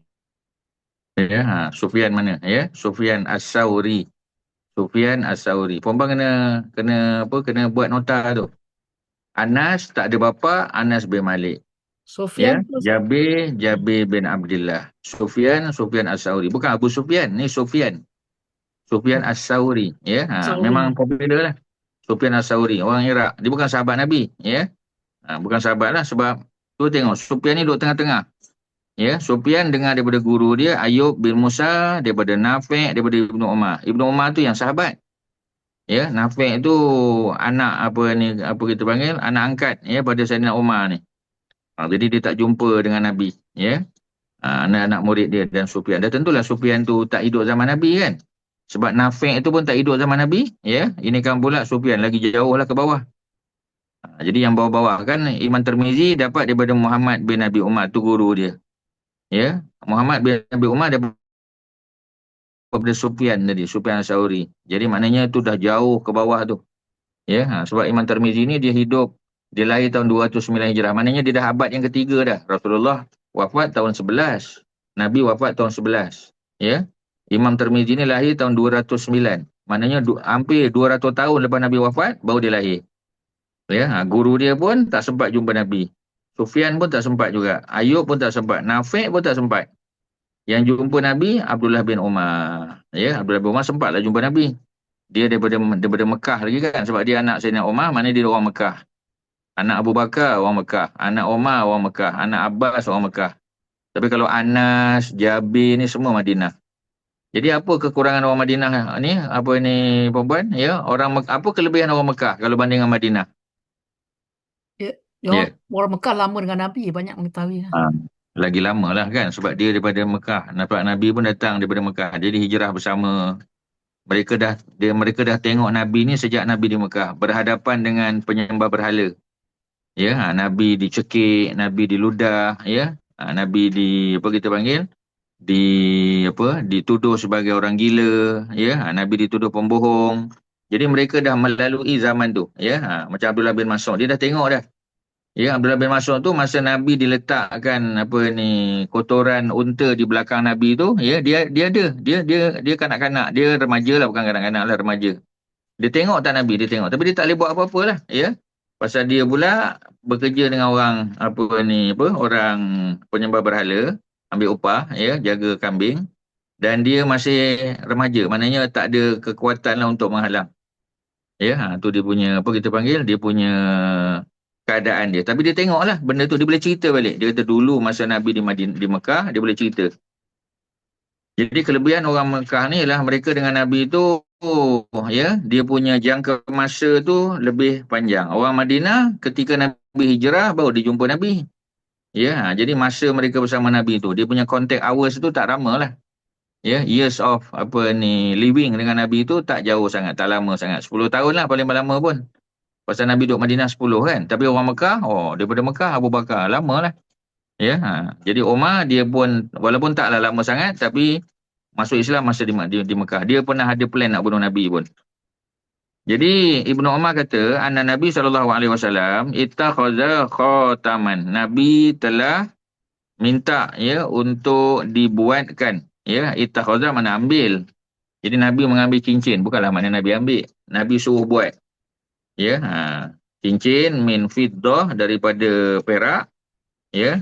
Kemudian waja'ala, ya, qassahu, Nabi jadikan dia punya batu permata dia tu mimma yali kaffahu, ya. Jadi baginda buat batu permata tu, dia punya kepala cincin tu ke tapak tangan. Jadi Nabi tak letak di atas lah. Nabi terbalikkan, ya. Sebab tujuan Nabi pakai bukan untuk perhiasan. Kalau kita pakai perhiasan, ya, memang dia punya mata tu, batu dia tu dekat atas lah. Ya.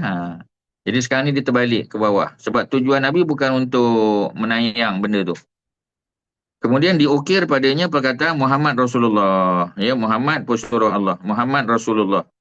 Jadi Muhammad bawah, atas sikit Rasul, atas sekali Allah. Jadi 3 layer. Allah, ya, yang atas sekali. Kemudian Rasul, dan bawah sekali ialah Muhammad. Ya, perempuan boleh tengok di kita panggil di nama tempat tu, di Shah Alam tu, sebelah masjid tu, apa nama dia? Muzium Kesenian tu. Yayasan Restu. Yayasan Restu. Ya, Ustaz pun dah cerita banyak kali dah, ya. Kita masuk je parking kat depan tu. Kita masuk dalam Yayasan Restu tu, ya. Pintu masuk dia tu sebelah kiri tu ada bentuk cincin Nabi tu, ya. Rasul, nombor 2. Atas sekali Allah. Allah, Rasul, Muhammad. Ataupun kalau kita tengok daripada bawah, Muhammad, Rasul Allah. Muhammad, Rasul Allah. Ya. Jadi bukan 2 layer lah ya, 3. Muhammad, pesuruh Allah. Serta ditegar kepada orang lain daripada menambah ukiran tulisan padanya. Nabi tak bagi. Nabi kata 3 tu je. Dan cincin tersebut terjatuh daripada Mu'aikib ke dalam telaga Aris. Ni masalah dia, cincin tu hilang. Ya, cincin tu asalnya Nabi pakai. Kemudian bila Nabi dah pakai, apa yang berlaku? Ya, bila Nabi wafat, dibagi kepada Saidina Abu Bakar. Lepas Abu Bakar, bagi pada Umar. Lepas Umar wafat, bagi pada Osman lah. Ya. Tapi masalahnya dia jatuh, ya, Mu'aikib 155 di bawah. Beliau memeluk Islam pada awal kedatangannya dan berperang dalam peperangan Badar. Jadi dia orang awal lah masuk Islam. Beliau berhijrah ke Habasyah. Ya. Mu'aikib memegang cincin Nabi bila Abu Bakar, Umar dan Osman hendak menggunakan cincin Nabi atau tujuan rasmi. Maknanya dia ni pegang stamping tadilah. Ya.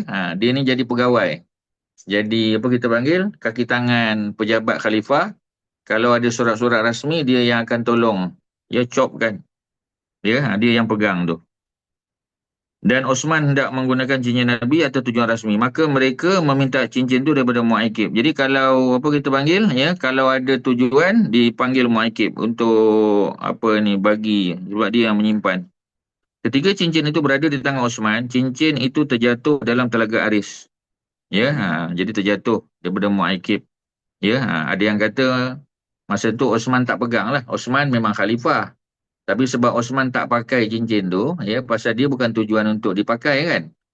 Jadi dia bagi pada Mu'aikib. Mu'aikib terjatuhkan benda tu dalam Telaga Aris. Telaga Aris ni, ya, ada Telaga Aris kat nota mana, kaki dia. Ustaz? Telaga Aris di apa? Di Kubak, Masjid Kubak. Tak jauh daripada Masjid Kubak. Ya. Jadi ketika cincin tu berada di tangan Osman, masa time Osman jadi khalifah lah. Ya, cincin itu terjatuh ke dalam telaga, ya, dan bila dicari, ya, ada sahabat yang menyelam dalam tu untuk cari, dia tak jumpa. Jadi masalah je ada orang lain yang jumpa. Ya, jadi tu yang surat palsu dibuat tu. Ya, ada banyak apa ni surat-surat palsu dibuat sehingga menimbulkan fitnah pada zaman Saidina Osman. Ada fitnah berlaku. Pasal surat tu Osman tak buat tapi ada stamping. Jadi bila ada stamping, orang ingatkan surat rasmi lah. Ya, bila tanya pada Osman, Osman kata aku tak ada, hilang dah. Orang pun tahu benda tu hilang.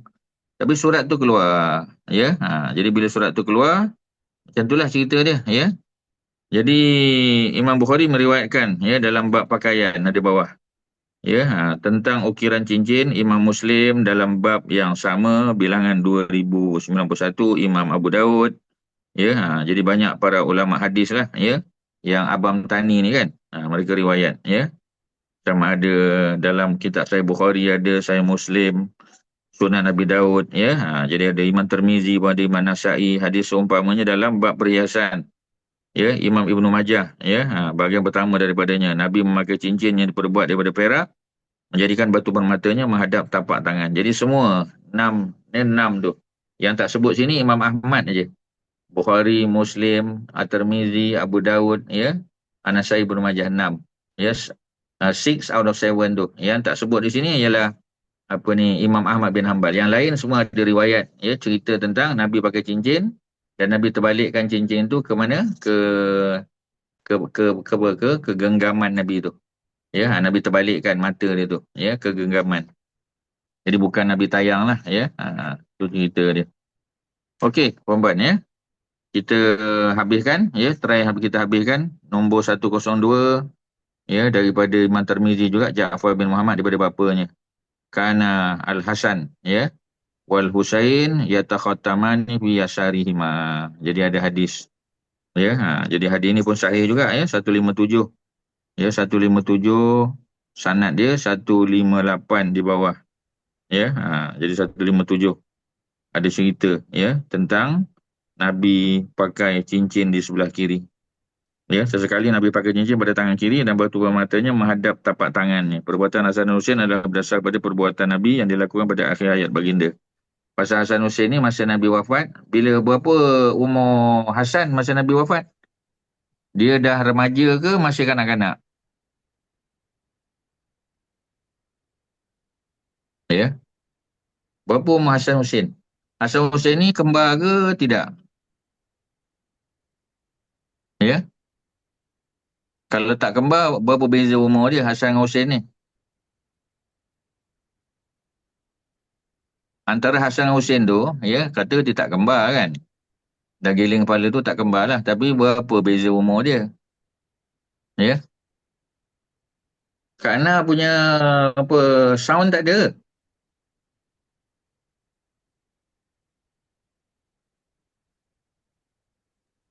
Ada Ustaz. Berapa beza dia? Berapa beza? Berapa umur Hasan tu? Masa Nabi wafat tu berapa umur Hasan? Jangan lupalah ya, Hasan dan Hussein ni pernah naik atas badan Nabi, pernah tunggang Nabi. Jadi maknanya dia mesti kanak-kanak lah tu. Ya. Hasan Hussein ni lahir di Mekah ke Madinah? Masa Nabi kat Mekah, Hasan Hussein dah ada tak?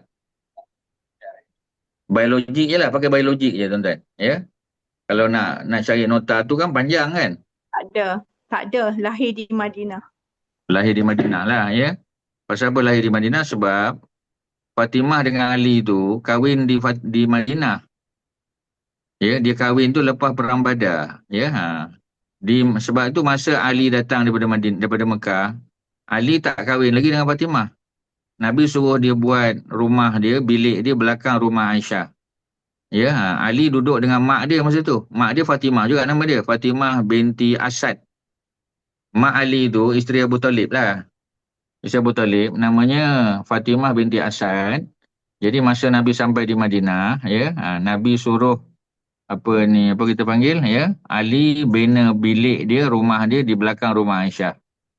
Ya, supaya Nabi boleh tengok mak kepada Saidina Ali itulah, sebab mak Saidina Ali tu mak saudara Nabi dan mak yang jaga Nabi. Dialah yang jaga Nabi masa Nabi duduk rumah Abu Talib, ya. Jadi Nabi memang very close dengan dia lah, ya. Ada riwayat menyebut Nabi panggil dia Ummi pun, Ummi. Ya, pasal Nabi punya mak Aminah ni kan meninggal masa Nabi umur 6 tahun. Ya, umur 6 tahun dah meninggal lah. Jadi Nabi panggil Ummu Aiman, Ummi. Nabi panggil Fatimah binti Asad, yang Mak Ali tu Ummi kan. Ni dua wanita yang banyak bertanggungjawab lah dalam hidup Nabi tu. Masa Nabi besar tu, ni dua wanita yang banyak memberi, menjaga dan memainkan peranan lah ya dalam kehidupan Nabi tu. Jangan lupa lah perempuan. Ni sirah ni, kitab sirah.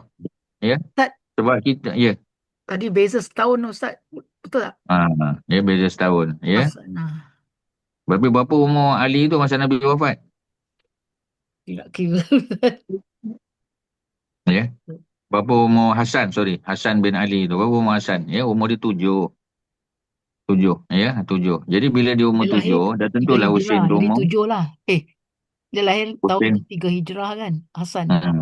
Lebih kurang 7 tahun. 7, ya. Jadi poin dia mudah je kan. Ustaz dah sebut tadi. Mereka Ali dengan Ali dengan siapa kita panggil? Ali dengan Fatimah ni kahwin kan selepas perang Badar. Kan Ustaz sebut tadi lepas perang Badar. Yang pertama kena tahulah perang Badar tu berlaku bila kan? Perang Badar berlaku tahun yang kedua.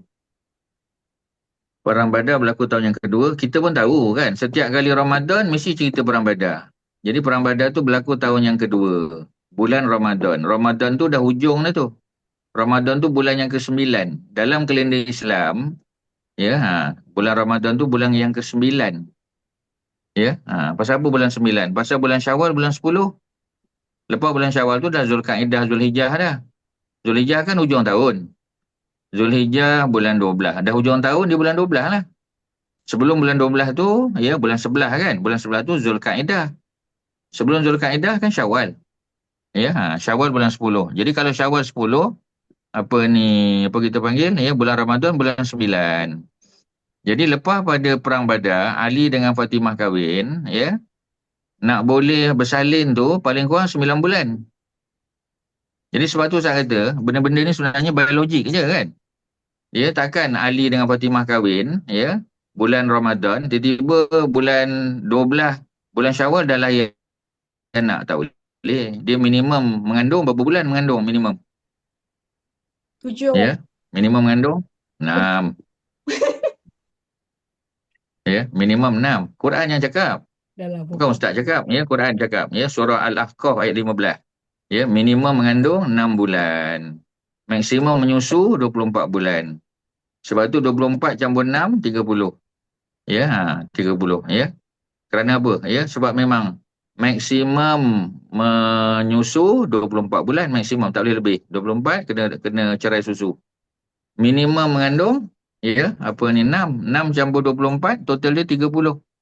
Ya, disebut 30. Ya, mengandung dan cerai susu dalam masa 30 bulan. Tu, ya, surah Al-Ahqaf.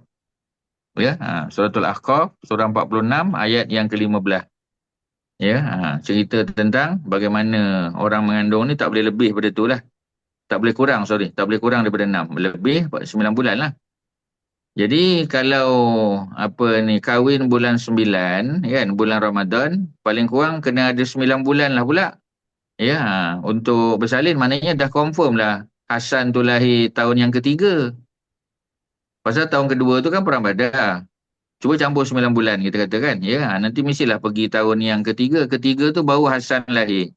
Nabi wafat tahun sebelah, awal tahun sebelah. Jadinya maksimum umur Hasan pun tak boleh lebih daripada 7. So kita kena campur tolak lah. Ya, Nabi wafat awal tahun 11, bulan Rabiul Awal. Ya, si Hasan tadi lahir, ya, pada apa kita panggil, ya. Sebab bulan 9, 10, 11, 12. Nak campur 6 bulan lagi. Maknanya dah pertengahan tahun 3 tu baru lahir Sayyidina Hasan. So macam mana umur dia nak besar dah kan? Minimum pun, maksimum pun kita kata 7 tahun je. Kalau Hasan tu 7, adik dia 6 lah. Pasal beza dia setahun. Tadi Kak Rozi dah jawab setahun. Macam itulah cerita dia. Ya, jadi kecil sangat. Jadi mereka ada pengalaman bersama Nabi dan mereka sebut, ya, apa dia tadi? Mereka sebut, ya, Hasan dan Husin disebut memakai cincin, ya, pada tangan kiri masing-masing, ya. Jadi Hasan pun pakai tangan kiri, Husin pun pakai tangan kiri sebab mereka tengok budak-budak ni lagi dia observant. Dia tengok aja kan, ya. Kalau dia tengok opah dia rajin mengaji, dia pun ikut opah dia mengaji. Dia tengok, dia tahu dah kan. Azan aja dia tahu dah waktu solat. Opah dia masuk bilik air ambil wuduk. Dia pun akan ambil wuduk juga. Maknanya dia akan terkesan dengan kebiasaan kita. Ya. Okey, ya, seterusnya. Annahu, apa? Sallallahu alaihi wasallam kana yatakhatamu bi yamini. Sekali lagi Nabi Malik. Hadisnya pun hadis yang cerita tentang sebelah kanan. Ya. Tadi Hasan Husin sebelah kiri. Kemudian siapa lagi tadi sebelum tu? Ya, ada juga cerita sebelah kiri. Jadi maknanya bukan sentiasa kanan lah, ya, ada juga yang sebelah kiri.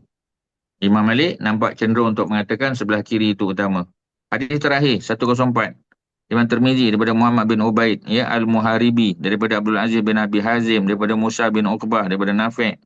Nafi' ni anak murid kepada Ibnu Umar. Dia ditemui dalam perang. Ya, dia orang Parsi. Jadi Ibnu Umar kesian tengok dia. Ibnu Umar bawa balik ke Madinah, ya. Jadi dibela di rumah Abdullah bin Umar dan Sayyidina Umar lah. Jadi Nafi' ni jadi keluarga Sayyidina Umar. Ya, sebab tu dia handal lah, ya, sebab dia belajar daripada Umar, belajar daripada Abdullah. Jadi dia jadi orang yang jadi ulama besar dia, Nafi' ni. Dia jadi guru Quran, jadi guru hadis, di apa kita panggil, ya, dihantar untuk menjadi guru lah. Ya, mengajar, ya, masyarakat. Ittakhadha Rasul sallallahu alaihi wasallam, ya, khataman min zahabin. Jadi ada cerita, kononnya Nabi pernah pakai emas daripada cincin daripada emas. Fakana yalbasuhu fi yamini, Nabi pakai di sebelah kanan, fatakhazan nasu khawatima min zahabin. Jadi bila orang tengok Nabi pakai sebelah kanan, Nabi pakai emas, orang pun pakai sama juga. Ya, fatarahu sallallahu alaihi wasallam. Tiba-tiba Nabi baling benda tu. Mana Nabi lepaskan. Ya, jadi Nabi, ya, Nabi apa kita panggil, ya, Nabi pun buang cincin tersebut. Jadi Nabi pernah pakai cincin yang dibuat pada emas. Ada sahabat tengok, sahabat pun pakai. Kemudian Nabi membaling, menanggalkan cincin tersebut. Ya, waqala la albasuhu abadan. Aku tak akan pakai lagi cincin emas ni selama-lamanya. La, tidak, albasuhu, aku pakai abadan. Fatarahan nasu khawatimahum. Lalu, ya, orang ramai di kalangan sahabat pun membuang dan membaling, mencampakkan cincin tersebut. Ya, jadi maknanya campak tu mana tak pakai lagi lah. Bukan mana campak nanti orang lain kutip pula kan. Jadi mereka pakai pada isteri lah yang boleh pakai, suami tak boleh lah. Jadi kalau dia satu, dia singular khatam, kalau jamak dia khawatim. Khatamun, kalau jamak khawatimun, ya, khawatim. Jadi itulah cerita dia, ya. Jadi ada nota kaki di bawah, nombor 160, hadis ini menunjukkan kepada pengharaman cincin emas kat atas lelaki, membatalkan hukum harus sebelumnya. Jadi pernah tak lelaki pakai cincin? Nabi pun pernah pakai cincin emas. Ya, tapi keharusan tu telah ditarik balik. Hadis-hadis ini menunjukkan bahawa Rasulullah pada kebiasaan memakai cincin pada tangan kanan, tetapi ini tidak menghalang kepada keharusan memakainya pada tangan kiri sebagaimana yang terdapat dalam setengah hadis, ya. Jadi maknanya tidak menghalang daripada keharusan. Jadi dari segi hukum kita ambil kesimpulan boleh tangan kanan pun boleh pakai, tangan kiri pun boleh pakai. Walaupun ramai yang kata kanan, mazhab Syafi'i pun kata kanan, tapi Imam Malik dan beberapa ulama lain sebut kiri pun tidak jadi salah, tak ada makruh. Ya, cuma Imam Syafi'i kata yang lebih utama mustahab, dia panggil mustahab. Ya, mustahab tu maknanya lebih disukai untuk pakai di sebelah kanan. Bukan sunat, ya. Mustahab tu maknanya disukai. Kalau sunat tu dapat pahala kan, mustahab tu lebih disukai. Maknanya itu pandangan dia lah, ya. Okey, perempuan, selesailah perjalanan kita pada hari ini, ya, pada bab yang ke-13, ya. Dan insya-Allah akan datang bab 14 dah baca dah. Pedang belum, ya. Bab 14 belum Ustaz. Okey, akan datang bab pedang pula lah, ya. Kalau tak ada apa, sekadar itulah Ustaz, boleh tanya satu soalan tak? yang boleh Ustaz kongsi pada malam ni, ya. Terima kasih pada Datin Lidi. Macam mana? Boleh tanya satu soalan tak? Ustaz dengar? Daripada tadi boleh tanya, daripada awal lagi boleh tanya. Perempuan yang tak nak tanya. Tak, ini tak related dengan ni Ustaz. So saya reservekan di hujung. Oh, tak Ustaz, related pula. Ya, ya. Ustaz, saya nak tanya, saya pun confused. Saya pernah dengar kuliah ceramah Ustaz pasal nak clarify balik lah pasal umur Sayyidina Aisyah masa berkahwin dengan Nabi ada 6 tahun. Banyak saya dengar kuliah-kuliah Ustaz mengatakan itu riwayat masyhur. Sebenarnya itu benar ke tak benar macam mana Ustaz? Riwayat ada, ya, tapi yang lebih tepat 16. Kita banyak kali sebut tu. Ya itulah saya Ya. confused bila saya dengar ada a few Ustaz ni. Patutnya Kak Rozi tak confuse dah, patutnya dah jelas dah. Sebab ustaz-ustaz yang sebut benda tu riwayat masyhur tu bukan ustaz yang kaleng-kaleng. Tu yang Yalah. tak apa, Jadi Ustaz ustaz akan yang depan ni pun bukan kaleng-kaleng. betul Ustaz. Sebab Ya, bila ustaz banyak mengajar sangat sirah, dengar ni. mengajar hadis kan. Bukan kaleng-kaleng Ustaz. juga. Jadi dia bukan masalah Rozi, ustaz tu kaleng-kaleng. Dia bukan masalah ustaz, dia masalah rujukan dia tu. Dan Ya, sejarah ni dia ada logik dia, historical logic dia panggil. ya umur Ya. kakak dia kan Ustaz, Asma tu kan. Pasal Dengan dia, kakak dia masa itu yang kita hijrah. pegang kan. Jadi itu yang paling mudah. Kakak dia Asma. Asma kenal tak Aisyah? Dah tentulah tu kakak dia kan. Satu bapa. Walaupun lain mak tapi satu bapa. Maknanya masa Aisyah lahir, Asma tu dah ada dah. Jadi ketika hijrah, ya, orang tanya pada Asma. Sebab Asma yang bawa barang makanan untuk Nabi dengan Abu Bakar tu di Gua Sur. Ya. Jadi orang tanya pada Asma, masa kau hantar makanan, berapa usia engkau? Itu dalam Ibnu Katsir sebut. Asma kata aku umur 27. Umur dia 27. Dia syarat mengandung masa tu. Dia nak lahirkan Abdullah bin Az-Zubair. Ya, itu memang waktu Nabi tengah bersembunyi di Gua Sur. Dia yang hantar makanan sebab dia berbadan dua. Jadi kalau dia sembunyikan makanan dalam jubah dia, orang tak perasan lah. Pasal memang dia mengandung pun kan, syarat mengandung. Jadi orang tanya dia berapa umur? 27. Orang pun tanya, ya, apa ni, Asma dengan Aisyah berapa beza umur? Orang tanya pada Asma. Agaknya Asma tahu tak? 10 tahun beza. Ya, dia tahu tak beza umur dengan adik dia? Dah tentulah dia tahu. Dia kata adik aku 10 tahun muda pada aku. Ya, masa hijrah. Maknanya masa hijrah, berapa umur Aisyah? 17. Ya. Bila Nabi kahwin dengan Aisyah? Setahun sebelum hijrah. So 16. Maknanya Nabi kahwin dengan Aisyah berapa? 16. Ya, sebab Aisyah dia masuk Islam, ya, masa umur dia 4 tahun. Dia masuk Islam tu masa Nabi dapat wahyu, Nabi datang rumah dia tu. Sebab rumah Abu Bakar ni kan second house yang Nabi pergi kan. Mula-mula Nabi kan balik rumah. Lepas Nabi dapat wahyu, suruh berdakwah, rumah siapa yang Nabi pergi? Rumah yang Nabi pergi nombor satu rumah Abu Bakar. Tertentulah kan kawan baik dia. Sebab tu Abu Bakar orang luar pertama masuk Islam. Orang pertama lelaki Ali dan juga siapa ni Baik. Zaid bin Harisah kan. Orang luar daripada rumah Nabi siapa dia? Abu Bakar lah. Abu Bakar, isteri dia, Asma, Aisyah. Mereka ni lah yang mula-mula masuk Islam. Jadi masa Nabi sampai tu, ya, Aisyah tahu Nabi sampai dan dia pun masuk Islam. Mana Aisyah dah ada dah, ya. Jadi berapa umur Aisyah pada waktu tu? Dah tentulah umur dia 4 tahun. Pasal Nabi dakwah di Mekah berapa tahun? Dakwah di Mekah berapa tahun? 13. 13 tahun. 13 kan? 13 campur 4, 17. 17. Masa hijrah berapa umur dia? Memang 17. Kahwin masa umur 16. Ya? Jadi maknanya apa ni riwayat ataupun cerita Asma tu menjadi dalil utama lah. Ya, sebab itu para ulama pun khilaf. Memang riwayat tu masyhur betul. Ya. Tetapi yang riwayat panjang kalau nak cerita kan. Ini akademik punya discussion lah. Yang riwayat hadis tu, yang kata umur 10 tahun, umur 6 tahun tu, ya, adalah Hisham bin Urwah. Panjanglah pula cerita dia Hisham ni. Ya, Hisham ni dia lahir selepas Aisyah meninggal. Dia tak pernah jumpa Aisyah. Lepas tu masa dia usia 60-an, dia dah usia lanjut, dia ada masalah ingatan. Dia memang bagus sebab dia ni cucu pada Az-Zubair dan Asma. Ya, Urwah bin Az-Zubair bapak dia, anak dia Hisham. Jadi maknanya Hisham tu cucu kepada Asma, cucu kepada Az-Zubair. Memang dia knowledgeable dan memang family Abu Bakar lah, ya. Dia tu cicit lah pada Abu Bakar. Cucu kepada Asma dan cicit kepada Abu Bakar. Ya, jadi dia tak pernah riwayat Aisyah kahwin dengan Nabi umur 6 tahun. Dia tak pernah riwayat masa dia di Madinah. Setelah dia berhijrah ke Iraq, baru dia riwayat hadis tu. Itu yang jadi pelik tu. Masa dia muda dulu dekat Madinah, dia tak pernah riwayat. Tiba-tiba dia berhijrah ke Iraq, ya, baru dia riwayat. Sebab yang meriwayatkan hadis tu semua orang Iraq. Pasal orang Iraq ni kita kenal lah macam tadi kan. Ya, Anas bin Malik contoh. Ya, banyak hadis itu diriwayatkan di Iraq. Pasal Anas memang duduk Basrah.